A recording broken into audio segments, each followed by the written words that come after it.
దేవుని నామమునకు మహిమ కలుగునుగాక. ఈ దినము ఫిబ్రవరి 2 అనుదిన ధ్యానార్థమైన వేకుమన్న వినుచున్న విశ్వాసులందరికీ దేవుని నామమున స్తోత్రములు చెల్లించుకొంచున్నాను. అంశము టీ కోపాలోని తుఫాను. యెషయా గ్రంథం 40వ అధ్యాయం 12వ వచనంలో, తన పుడిసితో జలములు కొలిచిన వాడెవడు?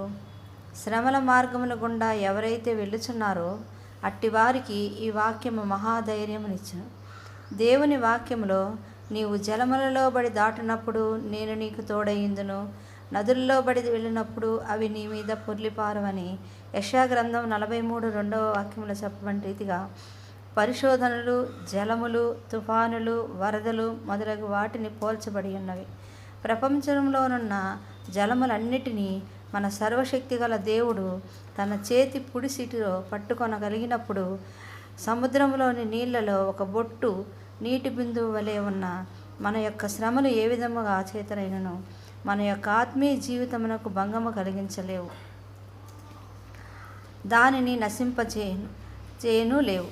మన యొక్క పరిశోధనలన్నీ ఒక టీ కోపాలోని తుఫాను వంటివే. యోర్దాను నది వంటి శోధనలో మునిగి నశించిపోవక యేసు జయధ్వనితో నన్ను కాపాడిన ప్రేమను మరువలేను. ప్రియమైన దేవుని బిడ్డ, నిన్ను ఒక బలమైన హస్తము ఆదుకొనుచున్నది నీవెన్నడూను మరిచిపోవద్దు.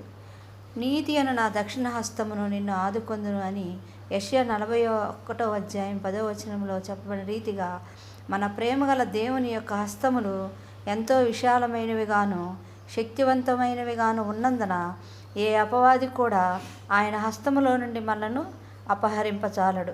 మన చిన్నతనము వైపు చూచుటకు బదులు మన దేవుని యొక్క గొప్పతనం వైపు చూచెదముగాక.